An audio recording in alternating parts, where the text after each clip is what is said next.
বাঙালি খানায় সবাইকে স্বাগত জানাই।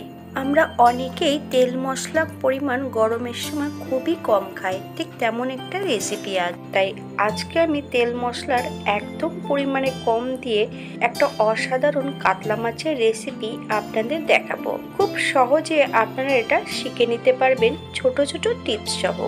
তেল মশলার পরিমাণ কম দিয়ে আমি কিভাবে কাতলা মাছের পাতলা ঝোল করলাম, চলুন সেটা একবার দেখে নেওয়া যাক ভিডিওর মাধ্যমে। আজকে রান্না করব দেশি কাতলা মাছ।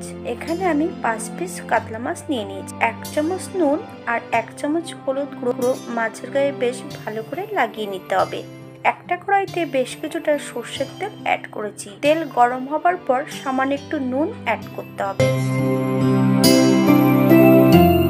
এই পর্যায়ে আমি সম্পূর্ণ মাছগুলো অ্যাড করব। দুবার মাছগুলো ভেজে নেব। আপনারা আপনাদের পছন্দ মতন মাছগুলো ভেজে নিতে পারেন।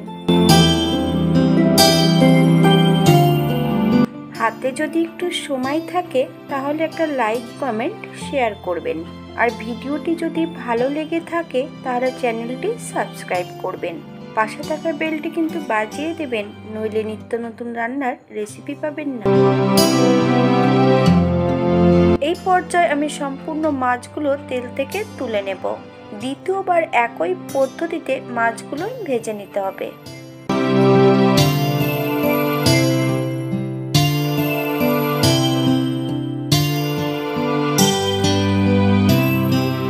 এই পর্যায়ে সম্পূর্ণ মাছগুলো তেল থেকে তুলে নিতে হবে। সম্পূর্ণ মাছগুলো ভাজা হয়ে গেছে। একই তেলে রান্না করব। ফোড়নে রেখেছি 1/2 চামচ কালো জিরে আর 1/2 চামচ রাঁধুনি। ফোড়ন থেকে সুগন্ধ বেরোলে বেশ কিছুটা আলু অ্যাড করব। আমি 2টো আলু এখানে লম্বা লম্বা করে ফালি দিয়ে কেটে নিয়েছি। আপনারা আপনাদের পছন্দ মতন আলুগুলো কেটে নিতে পারেন।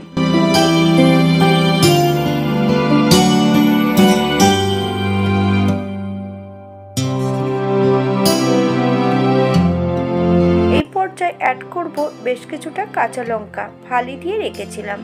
একটা গোটা টমেটো বেশ টুকরো টুকরো করে কেটে নিয়েছি। 1/2 চামচ নুন আর 1/2 চামচ হলুদ গুঁড়ো। আলু টমেটো লঙ্কাগুলো বেশ ভালো করে ভেজে নিতে হবে, তবে আপনারা আপনাদের পছন্দ মতন ভেজে নিতে পারেন।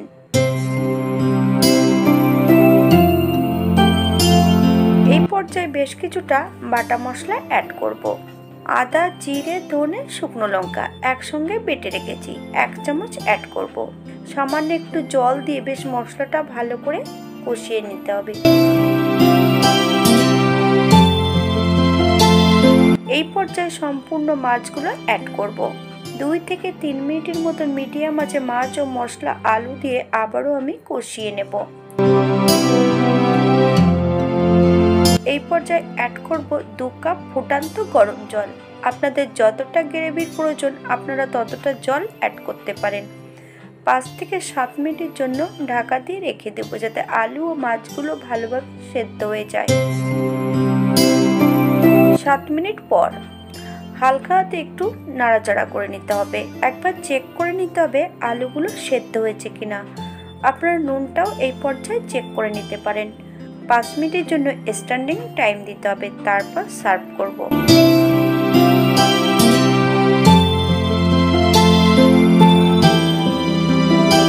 আমি এই পর্যায়ে কোনো গরম মশলা বাটা বা গুঁড়ো দুটোর কোনোটাই অ্যাড করব না। আপনারা যদি পছন্দ করেন তাহলে অ্যাড করতে পারেন। এটা দেখতে যেমন ভারী সুন্দর হয়েছে, এটা গরম ভাতে খেতে কিন্তু অসম্ভব ভালো। আপনারা যদি পেঁয়াজ রসুন পছন্দ করেন তাহলে মশলা কষানোর সময় আপনারা পেঁয়াজ রসুনটা অ্যাড করতে পারেন। সম্পূর্ণ ভিডিওটি দেখে আপনারা নিজেদের মতন করে নিজেরা রান্না করবেন। দুপুরের গরম ভাতে যদি এমন একটা পাতলা ঝোল থাকে মাছের, তাহলে আর কিছুর প্রয়োজন নেই। এর স্বাদ আপনি একবার না রান্না করলে ঠিক বোঝানো সম্ভব নয়। সবাই সুস্থ থাকবেন, ভালো থাকবেন। অন্যদিন নতুন রেসিপি নিয়ে আপনাদের সামনে আবার আমি হাজির হব। নতুন ও পুরনো সকল বন্ধুদের অসংখ্য ধন্যবাদ ভিডিওটি দেখার জন্য।